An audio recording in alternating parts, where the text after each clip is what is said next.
We are live. Joanne's favorite phrase. Thanks everyone for tuning in. Anyone that's tuning in, very excited this week to have a very esteemed guest with us, Noel Franus, joining us from the West Coast, which is excellent.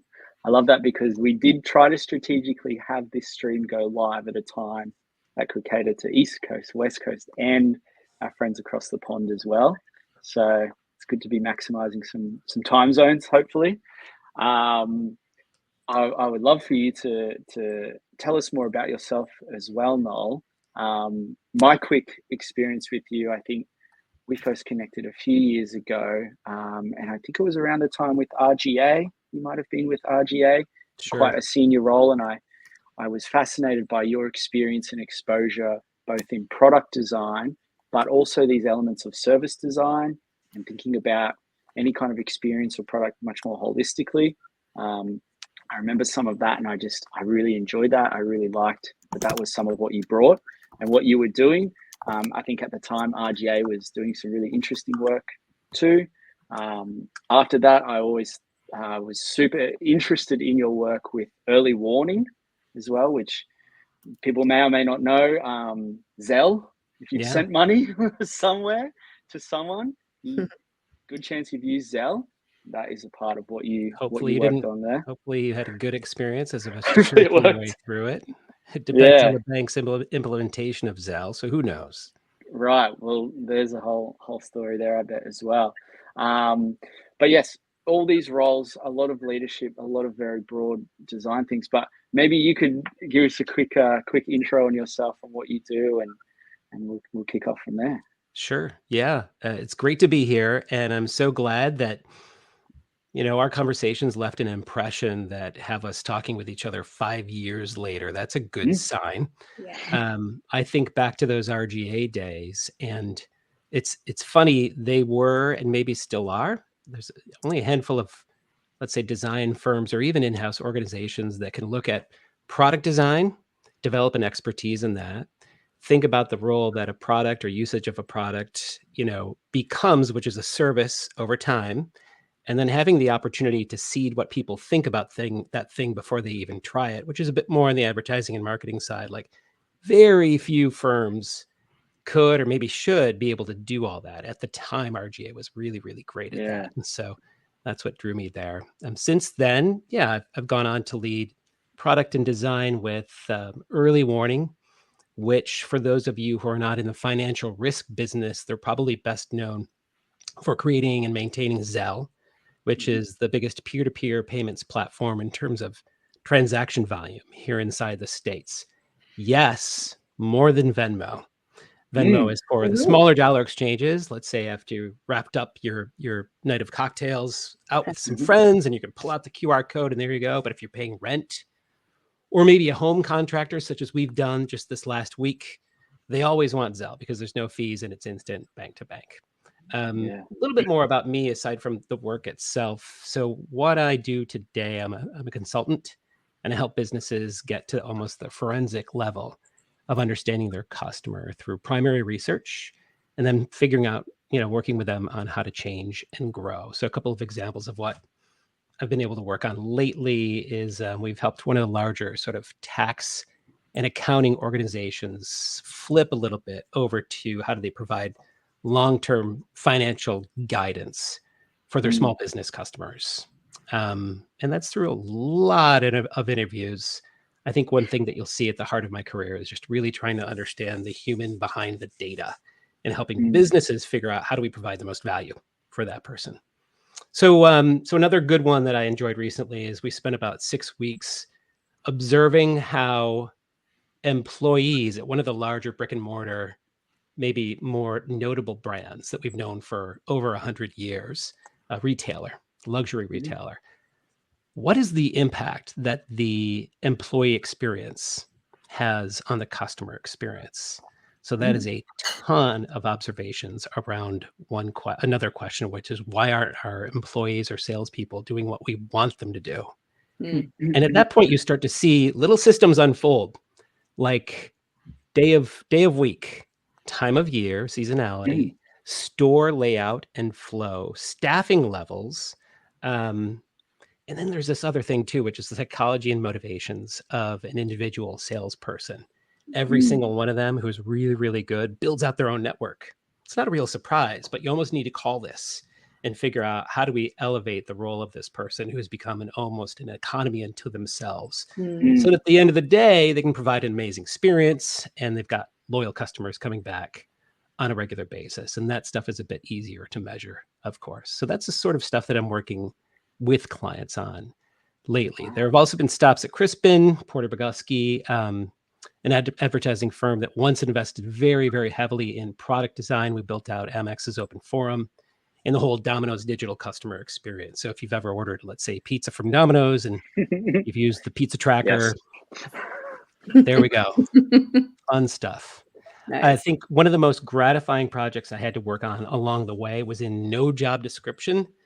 Was a nonprofit that we built to connect breast cancer survivors who have had a mastectomy with tattoo artists who can help them move on their own terms. And that was born out of a personal family situation where I wondered, gosh, what could a place that understands both advertising and product, really specializes their currency is social movements, how can we change maybe the culture of healing for a number of people who didn't know this was an option before, but might be able to leverage something new now. So that was my career in a nutshell. Thanks for asking, Jarrett. Yeah. Right on. Well, thank you for sharing. I love that. I'm definitely happy to By have the way, you here. I'm trying to post Noel's LinkedIn profile, but for some reason it looks like I'm not logged in. So I just sent it in the private chat. If somebody else can do it right now. Awesome. Yeah, I can. Great. Pop it in there so everyone can connect with Noel and great. Do that as well. I also know what I love about your story is that, especially the shopping experience, is that you have such a service design background, and I see that in your LinkedIn profile too. I think of service design as being like, I always thought of it as like, oh, it's a Scandinavian thing. Like I used to work with Fjord back in the day, and they were the only people hiring service designers, back in like the early teens. So I don't see it super often, but it seems like you've had a really long storied career with that. Did you kind of fall into that, or was that something that you kind of charted for yourself, or how did that come to be?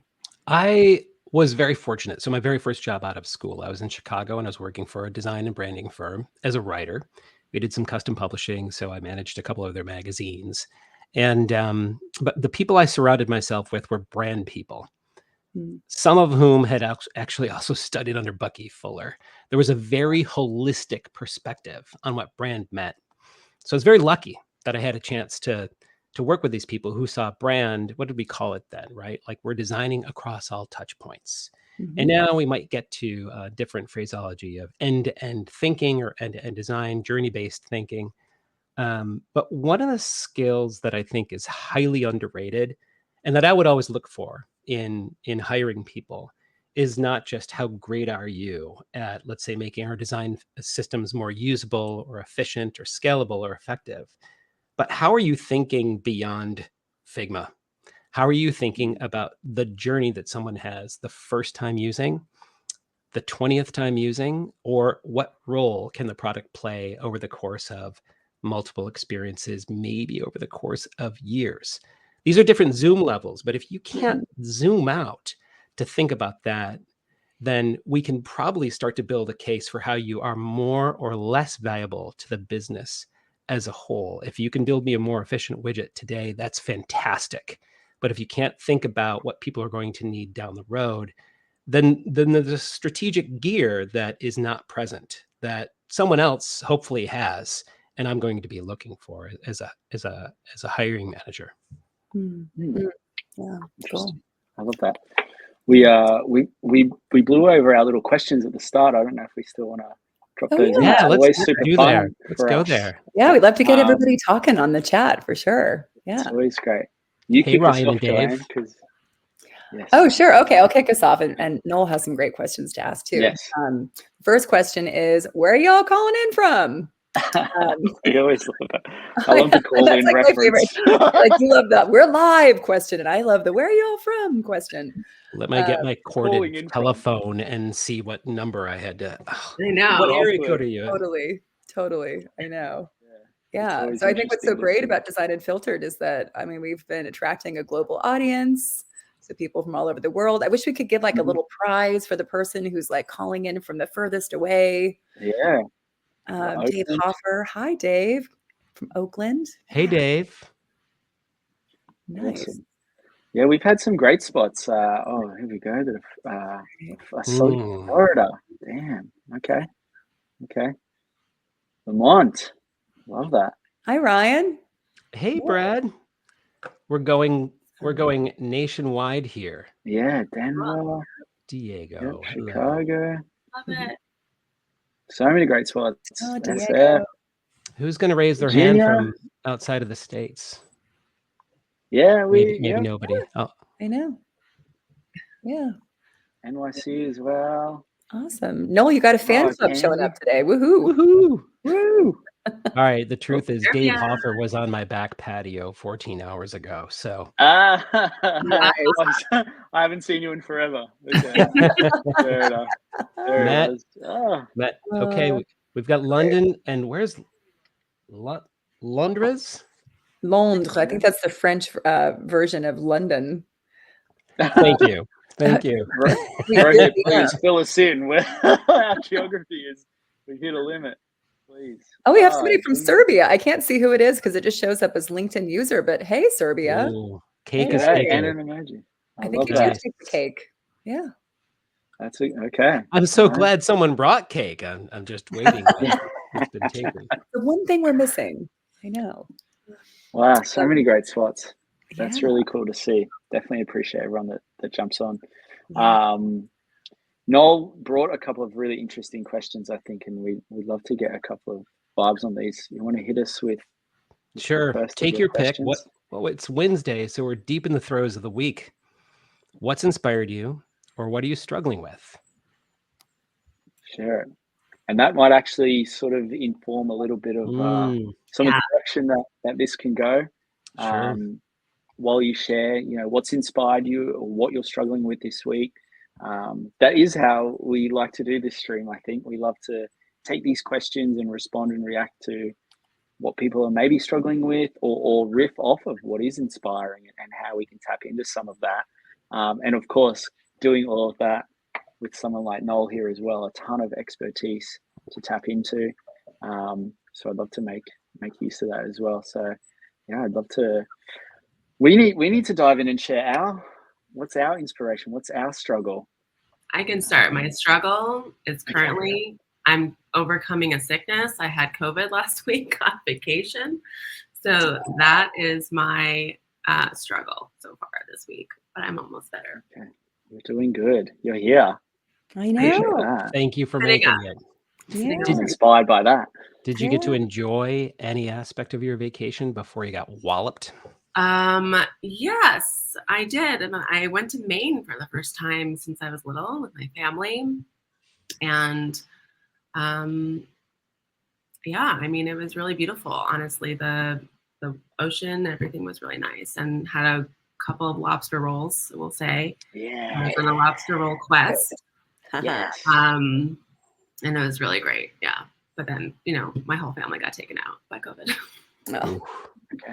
it's a family affair, man. It is. Oh. Yeah. Um, Well, and everybody on the chat, feel free to add to this. So what are you Yeah, struggling please with? share. What inspired you this week? Yeah. Yeah. Yeah. I can think of a couple myself. A couple of struggles, I think, around translating some of the requirements that I've got on particular roles right now. Or, I think when we as recruiters get to work with companies, we work with so many different decision makers. It can be a head of design, it can be a design director, it could be a talent team, it could be a founder. And they all have different backgrounds and a really different way of articulating what it is that they want to hire and what they want. And I think what makes us good some days is like taking all of that and kind of translating it and going, okay, I know what it is that you're after, and I'll be able to kind of find that. And I've definitely had a couple of tough briefs this week where I'm sort of going, I don't know what you're saying.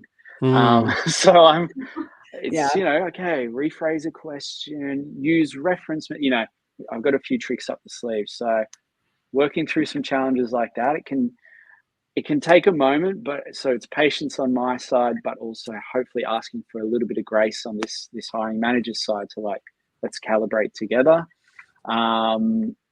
And I think inspiration real quick. I have a friend doing a challenge in Australia right now called the Hard 75. You guys ever heard of this? 75 hard. 75 hard. I'm wrong. Oh, Yeah. yeah. I've heard Mel Robbins talk about it. Yeah. Okay. So real quick, I don't know all of it, but I think it's something like 45 minutes of exercise per day, 45 minutes of outdoor exercise per day, drink 1 gallon of water, read 10 pages. And I want to say there's one other thing too. Take a photo. Anyway, is it? Oh, of yourself. Yeah. Of your progress or something like that. Yeah. And follow a diet of some kind. And follow the diet. Yeah, correct. That's a lot. And so I have a friend in the midst of that in Australia, and I got to be honest, he's going for it and he is doing it. And I saw a picture of him. The reason I know he's doing it is because I said, "Hey mate, you're looking good. Like you've been feeling, I don't know, good." And he said, "Yeah, I'm on this thing." And I was like, "Wow." And so there's been a couple of mornings at the gym where I was going and just thinking, man, if Greg can do this, I can just get up and go to the gym. Come on. So yeah. It's also no drinking. It's also no alcohol. So you could which your mate doesn't drink anyway. So yeah, but yeah, that inspired me. Someone else going for it, holding themselves accountable, struggling with being tired, but still feeling that they're like, I got to do this thing. I committed to this exercise and they're doing it. And yeah, that's been super helpful. I'll stop there. I see some great stuff coming through. Awesome. I think what I'm struggling with this week is I'm having trouble staying focused because I'm leaving for vacation in a couple of days. But the great thing about that, this is what me and my business partner, Rebecca Levy, always see every time that one of us goes away, is that as soon as we leave, that's when everything starts to pop. Yeah. In a really good way. There's something about the watch pot never boiling. Yeah. Back when I formed the Joanne Weaver group, my agency. So it's product design and UX recruitment mainly, and product. But I started it in 2007, right during the housing crisis. And so starting then was just a total, what show. So I was working round the clock, not making any money, oh my God, did I do the right thing? Am I supposed to be an entrepreneur? And then I went to Burning Man. I went to Burning Man 8 months later. No phone, no nothing, no connection to the outside world. And I came back and made 3 placements pretty much immediately. And so that sort of vibe has just continued on, that good things can happen. I think when you sort of take a step back, and I feel in terms of this audience and the things we've been hearing from week to week with Design Unfiltered is people can get really, really focused and got to make my resume for the 100th time. And I've got to, rejigger my portfolio and I've got to do all these things. But sometimes it's just really healthy to step away and do something that you love. Yeah. Yeah. So true. So Joanne, I'm going to send you a FedEx box and it's going to have return address on it back to me. I want you to put the phone inside the box and back. And we're going to do this once a month and your sales are going to go through the roof. Scary. Very scary. I like the idea, but it's very scary. You also have to take a big walk for 75 days in a row. A big walk. Yeah. 75 hard. Yeah. 75. Oh yeah. 75 walks. Yeah. I'm going to leave the 75 hard to you crazy people. Yeah. And in terms of what's inspired me is I listened to Celine Dion's song that she sang at the opening ceremony at the Olympics. And it's such a beautiful song and she completely nailed it. And it's about a hymn to love. It was a song that Edith Piaf made popular back in the 50s, I think. And I cry every single time I listen to her sing it because you know about Celine's personal struggles, how hard she's worked to get to where she is and just how much she's suffering. And it was just such this beautiful, it was like the spirit of the Olympics just in her song of people overcoming hardship and facing their fears and facing some really gnarly stuff and shining and meeting the occasion in this really beautiful, exalted way. So I was just very touched and moved by that. Wow. Cool. Yeah. I love that. I see some interesting things that some people are struggling with, and a little bit of inspo in there maybe. People are commenting. Thank you, everyone commenting. I don't know if we want to highlight any of these and share any like I'll thoughts on put how we Cindy's can help. up. Yeah. Yep. Ghosted. Ugh. 3 rounds of Candy. I'm interviews. sorry. Candy. Yeah. That's awful. That is a total lack of professionalism. But you know what? Yeah. On the plus side, you dodged a bullet. Yep. Right? Like if a Quite company's gonna likely. do that to you, no, so go. Like not a good company. Big one. So, And I think one of the tricks is to, we've all been there, or I'll raise my hand very high, been there. And it's so hard not to think of that as a reflection of you. And even if you convince, I'm just speaking about me, so projecting out loud, even if I've convinced myself, no, that's not me, there's still some weird fucking sense of shame way down low, and that lingers, and that can be extremely toxic. So, whatever it takes to remove that, just do not accept that as a reflection of you. This is another dysfunctional organization. What? A dysfunctional company behaving in a dysfunctional way? When they've shown you who they are, believe them. Believe them the first time. Yep. Word. That's it. Yep. Yeah. I know it's hard to feel that way in this market, isn't it? You want to grab onto every possible opportunity out there, but hopefully I think it's digging deep, and the only way is forward. You keep going forward, you keep pushing forward on that stuff. Yeah. Yeah. And I think in this market in particular, since it is a tight market, tighter than other markets, sometimes it's just a numbers game. Right? Just like removing yourself emotionally from it a bit and just being like, okay, that one didn't work. What's next? Yeah. Maybe that's the same for Diego's analogy here. Yeah. It's a numbers game, maybe. I agree. Totally, Diego. Yep. What is it like working for a company that behaves like that, right? Let's say you get the job, right, and this organization finds it just fine to behave like that. What do your annual or quarterly reviews look like, if they exist at all? What are the hiring practices? What are the career ladders look like? Do you think those are well defined? This is a mess. So yeah, they've done you a favor. Yeah. There is just an onus on someone in any of these organizations to take a bit of ownership, I think, sometimes over this. I know systems and processes and these things that get put in place to not let things slip through the cracks, this ghosting, did someone say, oh, that person's not quite right? Ensure you let them know, and then that got lost and they didn't get the process failed. But there needs to be ownership within there somewhere. I think someone needs to take ownership of these follow-ups or things like that. Many years ago, I worked in a bank call center in Australia. Wow. And it was an experience many, many years ago. But anyway, there was a sign on the wall, as there were, tofu, take ownership, follow up. And it was that sentiment that like things would come through, someone would inquire about something and you didn't know anything about it, but take ownership and follow up. And it's, these people at these companies that are hiring, that are interviewing people, that are asking people to give their time to them, someone's got to take some ownership and follow up too. And the systems and processes in place may have failed, but any individual can take ownership and follow up. So I love tofu, stick it on your wall. Yeah, tofu. Do we need a public bot as well? Something to identify the number, like the sentiment level, the companies that ghost the most.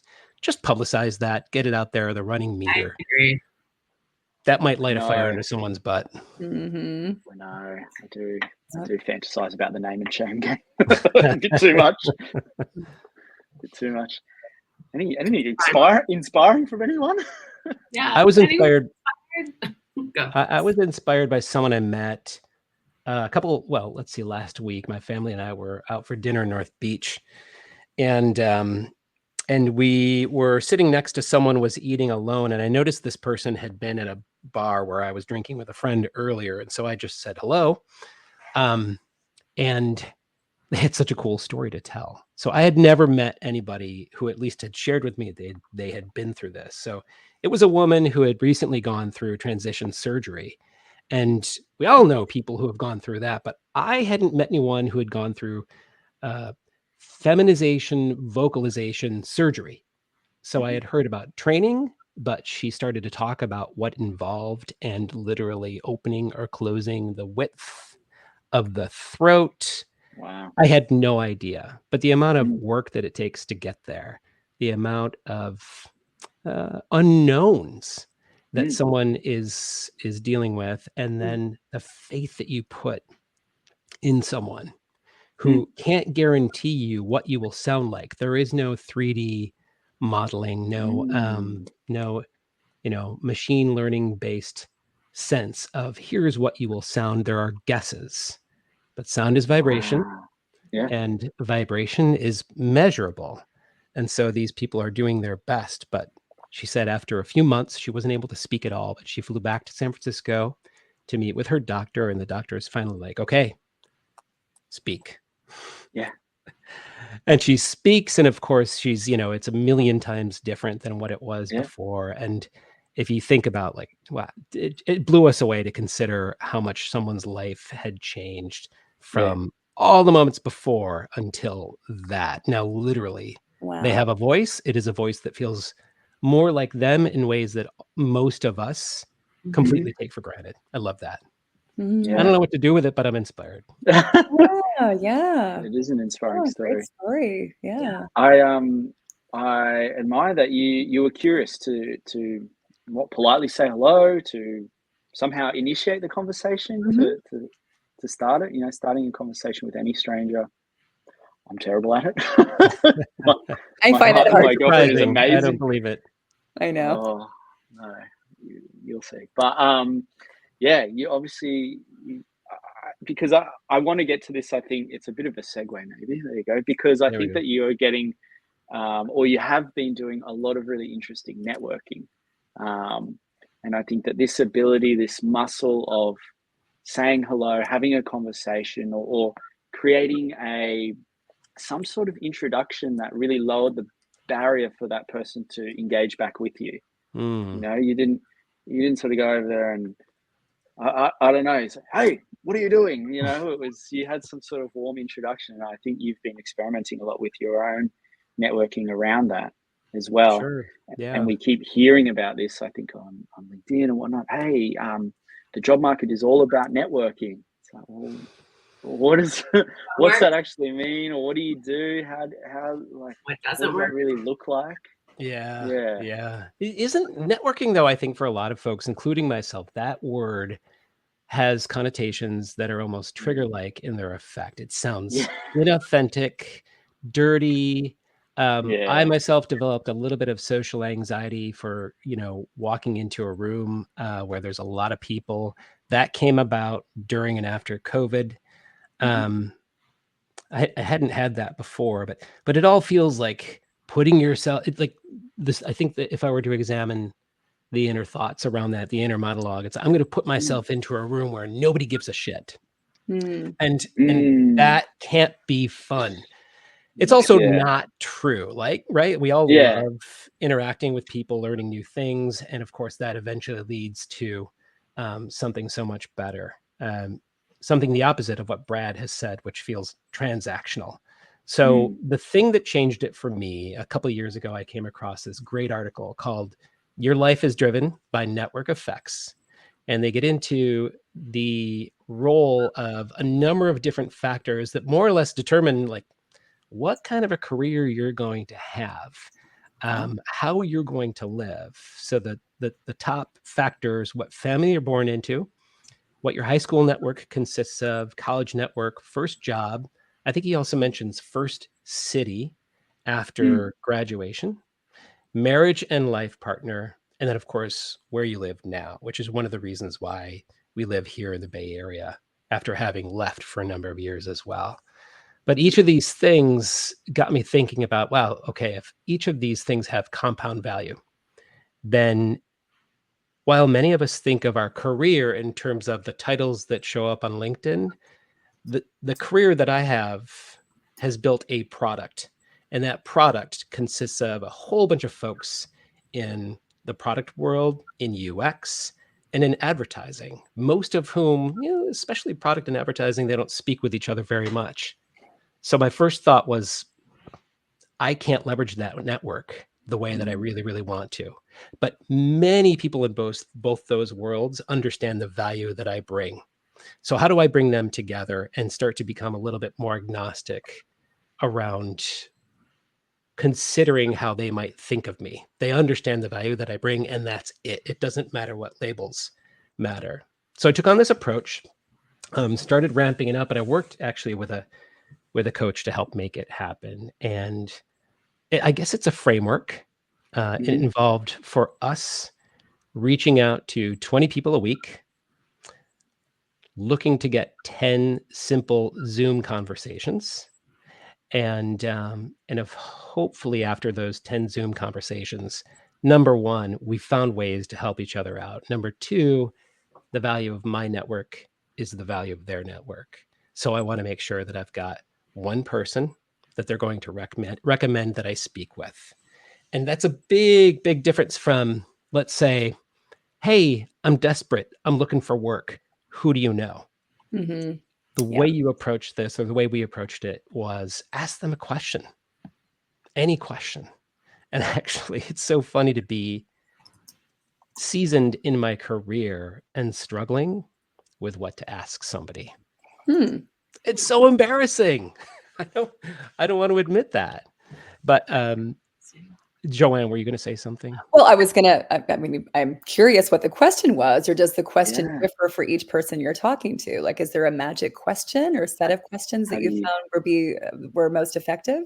Yeah, I think, well, if we go back to like where we started with our inspiration questions or struggle questions, like, let's just get to what matters. And so, aside from a question that might be self-serving and transactional, like, who do you know who's looking to hire? We've all seen that, but that puts people in a really uncomfortable spot if they don't know anyone. And sometimes we don't always respond in the best way when we don't know how to help. So I would tailor it for every person. The first person, one of the first people that I reached out to was a former chief product officer of mine at Early Warning and Zell. And what I had wanted to do was begin to explore my opportunities doing research and strategy and then design in unfamiliar cultures and contexts, so international markets. And we had back when we worked together, we had many conversations around what it means to really get to know customers and their needs. I think it was small businesses is what we were focused on. She sat on a number of boards. And so I just said, hey, I know that you are deeply connected and experienced, and I would love to know which companies are you seeing right now in some of these foreign markets are investing meaningfully in customer centricity? Can we get on the phone or Zoom? Can we have a call-in show? Can we get on Zoom for just a few minutes to chat? And that works. It's authentic. I'm acknowledging their expertise. And I said, the reason why I want to know is because I'm, assessing my opportunities. It's pretty simple, which is another way of saying I'm looking for work. But when you're tapping into someone's expertise, they're going to like that you've acknowledged that.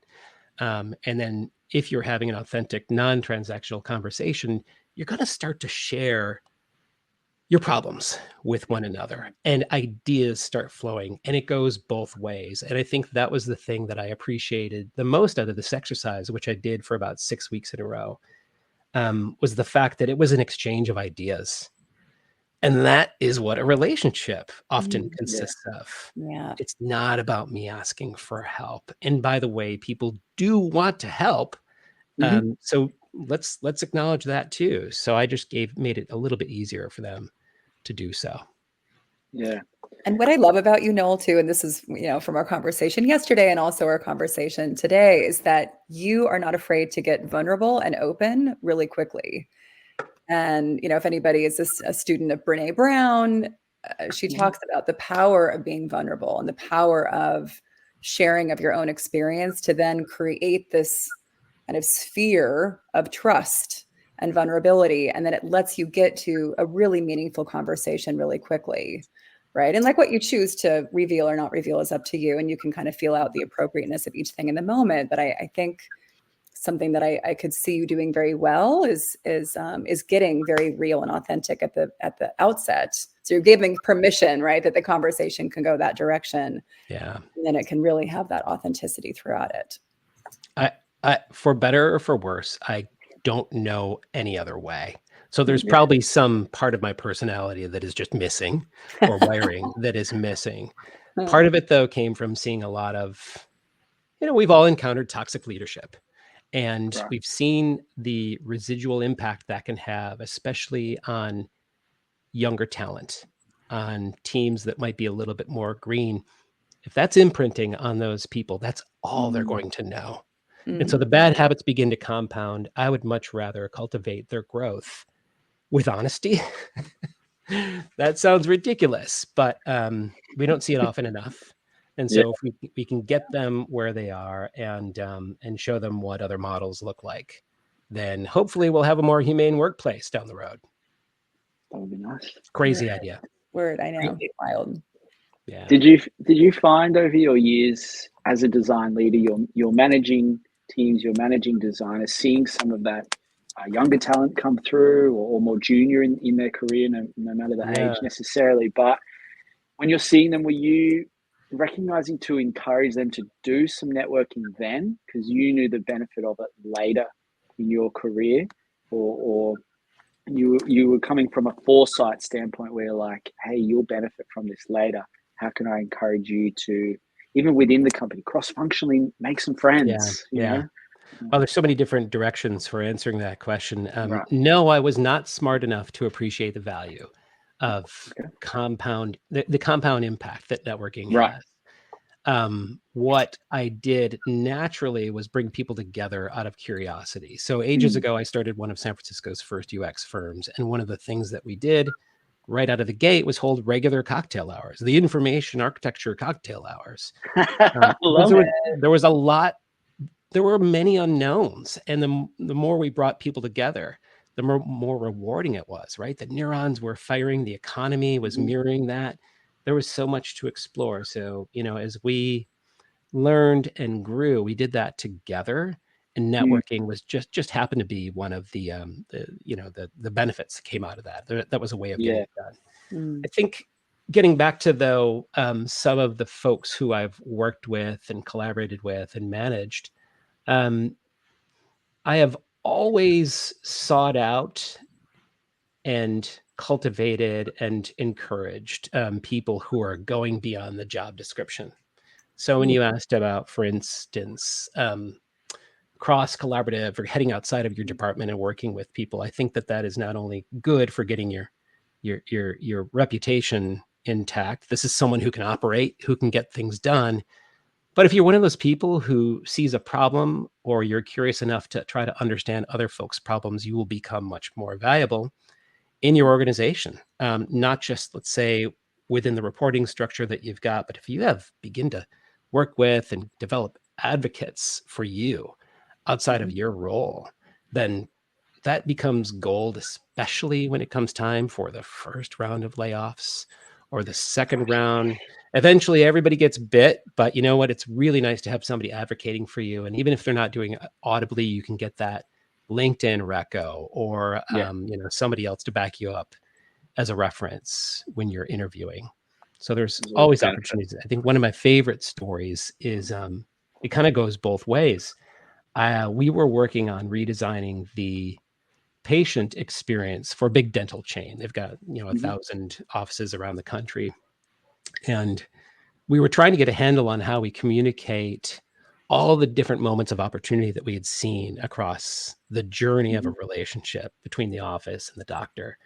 And one of my senior designers came out with a model that was something between storyboarding, sketching, of course, and a customer journey. So it was, let's say, a sketch-based journey that anybody could latch onto, but she also began to identify the challenges, the severity of the impact, the win. Was it operational? Was it business? Was it customer happiness? How could we measure success? Mapping all of those elements onto each step of the sketch, and we printed them out on the big old plotter and used that to define really the digital based transformation that the customer that the business would take on. We used that as our materials for prompting leadership to work with us on, defining change. This framing, these artifacts weren't something that we had worked with in that way before, but she brought that forth, and she sought out the opportunities and the challenges, the snags, what's wrong with us, by putting it up big on the wall back when we used to work in physical space in an office, in the studio, space.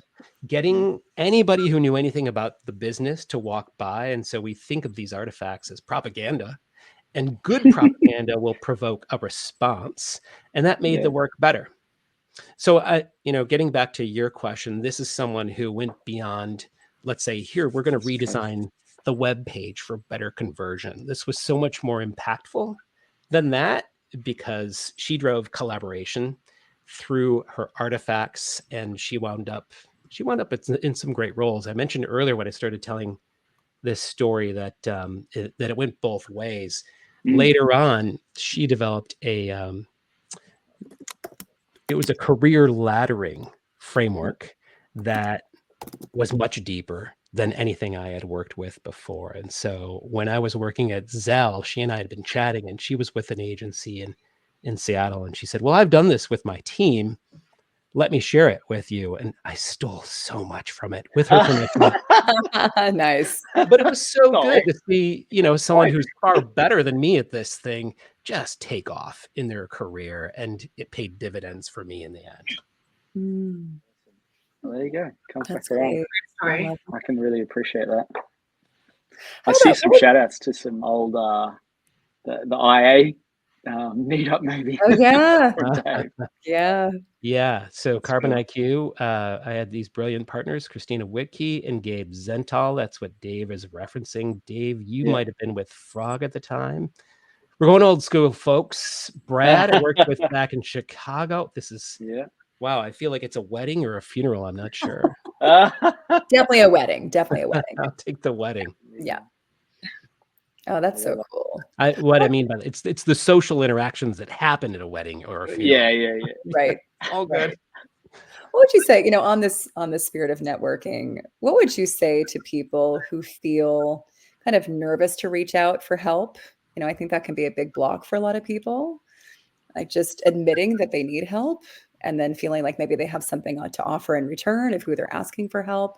I've been reading this great kind of recruitment book. I'm finally getting around to reading it. It's called Never Search Alone by Phil Terry. And he talks a lot about making these like job searching groups. So you're supporting each other, you're helping each other. It's usually people that are not in your industry. So it's usually strangers, which is the best way to kind of network and kind of figure out your product market fit. Like you are the product, you're figuring out how you fit in the market and getting help and insights from people in your group. But he mentions that, top leaders in these top Fortune 500 companies, really the thing that turned their careers around was the moment that they realized that they needed to ask for help and that they couldn't do it all.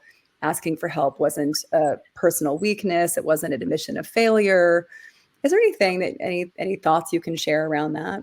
Sure. Yeah. First, I don't like the phrase admit that you can ask for help. It sounds like something that we hear, I admit that I'm an alcoholic. I admit that I'm whatever at the bottom of my pit. And that may or may not be true.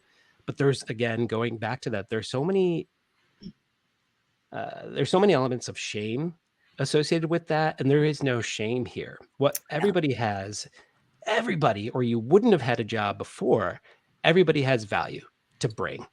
And what you need help with, what you need help activating, is making it a little bit easier for others to see you, to see that value. Everybody wants to be seen, but if your boss isn't seeing it, your potential recruiter or employer, whomever it is, isn't seeing that, then you just need to find ways to get in front of them in new and unique ways. And that's where the help is needed for sure. I'm just super sensitive to some of those phrases. I have heard great things about that book. Some of the things that I always encouraged people to do when I was hiring, for example, was I think I referenced this. Show me how you've gone beyond the job description. Yeah. Number one. Number two, if it is a numbers game and there are hundreds of people who appear talented on paper for this role, and maybe there are 20 who are actually equally as good, I want to know how you think.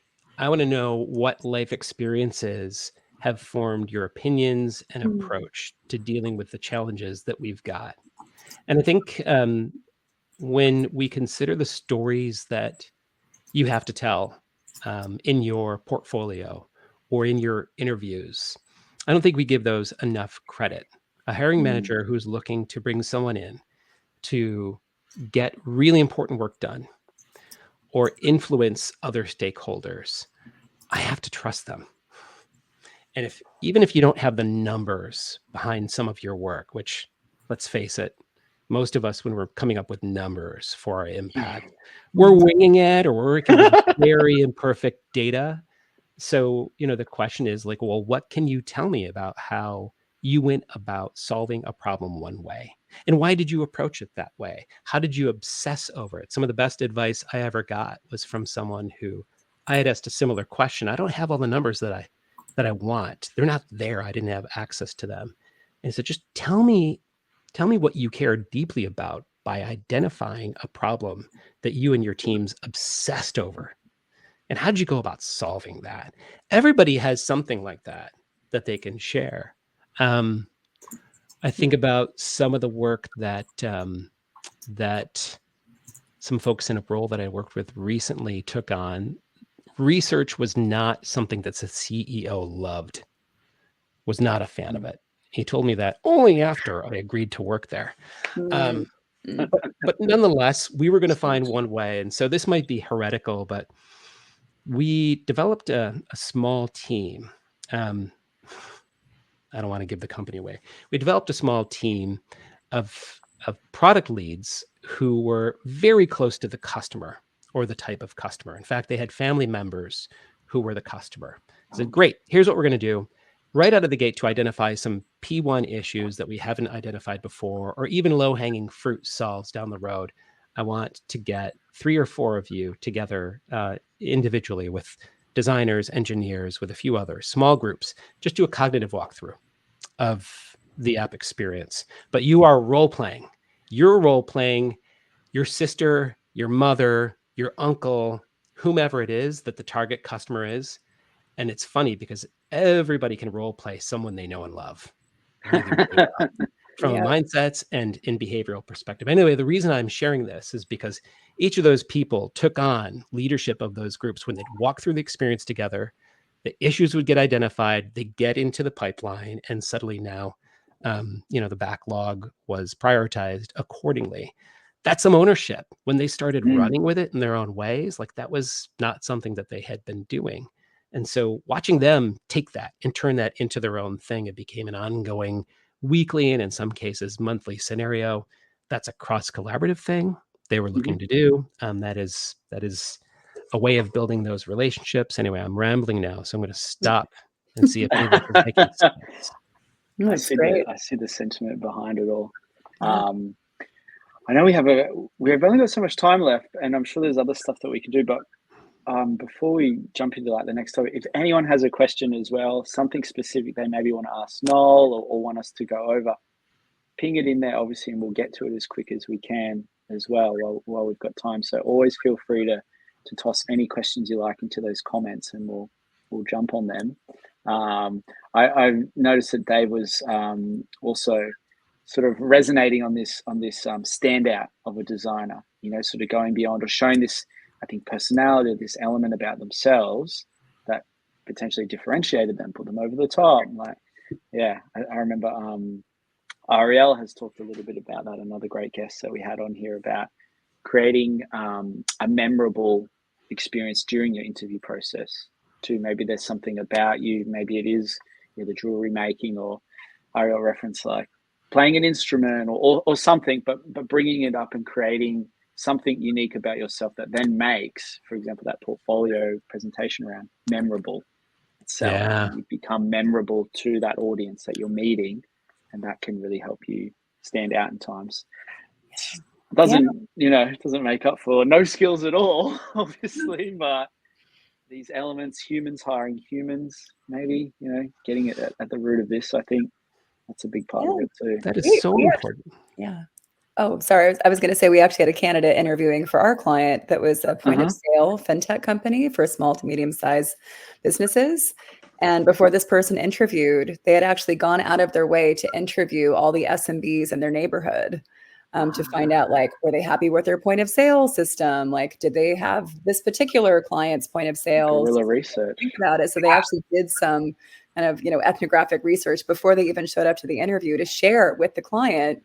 Of course, the client was completely blown away. I mean, what a way to wow them. Like, oh, hey, you're bringing like really important data that we can use, at the best. And, at the very least, you're showing that you're really engaged and really interested and that you are in it to win it. So I thought that was cool. Yeah. Who are you going to hire? The person who proactively gives a shit, or the person who's just waiting for the next call? Like, that's the hard thing to acknowledge. One of my dream interviews, I've never done this. I think it's a little bit past its prime now, but when we built out the Domino's digital system, we got things down to essentially a 0-tap process, which meant, Alexa, order my usual from Domino's. It knows what that's going to be. It knows where you are. It knows how you're going to pay, and it'll be there in half an hour. Super dangerous. That's dangerous. Yeah. So I've always wanted to. We did hack this once for another client, and that was also fast food, for their board meeting once. But I would love to, before an actual on-site meeting, get the pizza preferences from people, set my base location for that, begin the conversation as soon as I walk in, talking about some of that work, saying, Alexa, order my usual, or whatever it's going to be. And then a half an hour, it's actually showing up. I love that. That's the sort of thing. I haven't done that yet, mainly because we haven't had a need to do it. But I think that sort of scale that shows how are you applying what you've learned or what you're curious about, beyond just saying, here's what I'm curious about. Show me. You got to show me. Yep. I'll give a real quick old school example of this. In Brisbane, there was like a retailer, surf shops, sold surf brands, clothing, not so much the boards themselves, but more clothing and apparel, but in that surf kind of category. But yeah, graphic designer wanted to apply to work there, and so kind of wrote his resume on a surfboard, name, did all that, and then delivered that surfboard to their head office and was like, hey, I'm applying for the graphic designer job, and I guess it was right there with their resume kind of laid out like a resume on the board. So obviously these are some pretty exceptional examples, but like anything, you can take and create a version of that for yourself too. But love that. That's so smart. People have gone for it. It's gimmicky, but hey, also it can work too. It's ballsy. It's ballsy. It's memorable and it's ballsy. And you have to really just appreciate people just going for it. Whether or not it lands, whether or not it works or not, just the fact that they're like, okay, let me just try this. Right. Good story. And I think getting back to what you said earlier, Joanne, about never search alone, it's really hard to come up with those ideas or prompts on your own. Yeah. There's always this is going to look stupid filter that we put on our ideas. And sometimes they are.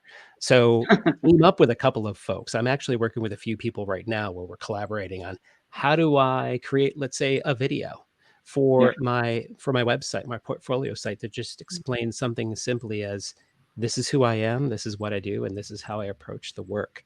That would have sliced through two screening rounds or interviews if I can just see how someone communicates with me. We're working on that together. I would totally encourage those types of collaborations. Jared, you had pulled up a prompt around. I'd had, it's along this line too, I guess, a little more specific. What makes one's profile attractive to recruiters for the first phone screening? It depends. What a classic answer. I mean, look, I think for me, there's table stakes of what I might just look for basically in a profile and someone's layout of how they present themselves, everything like that. But then it really depends on what are you getting in touch with me about? How are you trying to present yourself to me? You know, if it's a specific role that maybe I'm hiring for, I've mentioned, and you are reaching out about that, what is it about you that really maps and aligns to that and would make that really clear? If I'm looking for a VP of design and you're a recent, you know, graduate and you're saying, hey, so you're looking for a designer, you know, I'm getting in touch. It's like, okay, I don't know if that's attractive, but only because there's a misalignment. It doesn't mean that you're not a great designer. It's just not quite aligned. So what makes someone attractive for me is like alignment. And I think that's broadcasting your expertise, your skills, what you do, and being able to sum that up like a video on the side, or like that messaging that you can succinctly put out there that shows who you are, alleviates guesswork, makes it a little bit clear, maybe spotlights a superpower you've got in some way based on what it is that you want to go and do. That sort of stuff stands out to me. I spoke to a designer yesterday who had done a lot. His last couple of companies were very blockchain heavy, a lot of tooling, blockchain protocols, and very technical products that they had designed for. Multiple years of that. But then speaking to them, they're like, I want to go and do similar. I really like this space. I like really technical tools. I want to work on that stuff. And I just thought, great. Well, that's exactly what your profile shows to me. So you're broadcasting yourself in a way based on what it is that you want to go and do. And that to me is that alignment, like, perfect. You would be the first person I'd call about that. Yeah. So yeah. How about you, Noel? Like, what do you look for in terms of, you know, resumes, portfolios? Like, how do you make hiring decisions? Like, what goes through your mind? We talked a little bit about, are they going above and beyond? How are they communicating with me? Yeah. Are there other things that you look for, or that One of my signals? Something that got an immediate response from me. We were hiring a content strategist for Zell, and I came across this person's portfolio, and it had the headline on the front: "I'm a content strategist. I craft, language structures and copy for, including microcopy for websites, apps, and other digital, capabilities." And then I test the shit out of it, and I laughed just like you're laughing. And man, it is a really dry world recruiting for something like that otherwise. And so I appreciated that. We wound up hiring her. She actually she's an improv performer. So that showed in her writing, but there is a personality there. And there might have been plenty of other big personalities who applied for the role, but it's shown in just a few words. Yeah. There you go. I see you clapping, Erica. Yeah, I love it because, I tell people, daily, show your personality. Like, if you have a digital stack of resumes, they're all the same. They're all product designers, 5 years of experience, whatever. How are you different? And I think a lot of people really are concerned with the professionalism. I think when it comes to design, there is a fine line, and we are creatives, right? So I really feel like I agree with you. When someone can make me laugh, if they're swearing or whatever they've said, honestly, I'll probably chat with them. Sure. Because it is so dry, like 100%. Yeah. And maybe if you have an opportunity to A/B test it, if you're going to be applying for 50 roles, maybe it would be fun to just do this anyway. Try 5 different approaches, one for 10, another for 10, and another for 10. Yeah. Some are extremely professional. Some might be a little bit more on the maybe unconventional side, but what do you have to lose? Totally. I knew someone who also used a different, a specific URL for their website to see how many clicks they actually received. So for every application, he put out a different URL to see if it was opened by a hiring manager or whoever, and how long. And I mean, I don't know how to do that, but I'm sure you guys maybe know how to do that. But that's also an interesting way to test. Yeah. Yeah. Yep. I did also, some of that stand out, a real quick, great tip I discussed with the design the other day was on their site, they could kind of tag some of the examples that they'd done work-wise and then create a custom URL. So if they're applying to something that was very art direction heavy, very like lifestyle photography and things like that, the URL would highlight those projects first. If it was a different brand that was a bit more like apparel, clothing, which was another area they had expertise in, the URL might go to a version of the site that surfaced that first. So just curating a little bit of that stuff, like the highlights for them to get to first. Yeah. I think that's super helpful. Somebody sent me like my case study, and it was literally to me. So it had my name in it, and I was like, "Hey, I've created this for Erica for her client, whoever it was," and I really appreciated that like extra level. So I don't know. I don't think it's that difficult to do that, but I think, like we said before, you have to kind of give a shit more than the next person. I saw that in an article, and I love it. So yeah. Yeah, we always tell our candidates when they're interviewing for the presentation round, like the on-site round, whether it's actually on-site or not, when they're giving the presentation of their 2 case studies, to have the title slide be branded that company's name. You know, maybe like a little about me section if they're giving like a presentation, maybe like having a slide or 2 of like pictures of them doing things that might be outside of work. Somebody just I can't see your name, LinkedIn user, but it says, is it a good idea to highlight my strategic background by mentioning that I was a professional sponsored poker player? I would say yes. Like that is so interesting. Like I'm obsessed with poker. Like I will sit around and watch World of Poker, like World Series of Poker. I just think it's fascinating, like the mind game and the psychology that goes with it. So Definitely.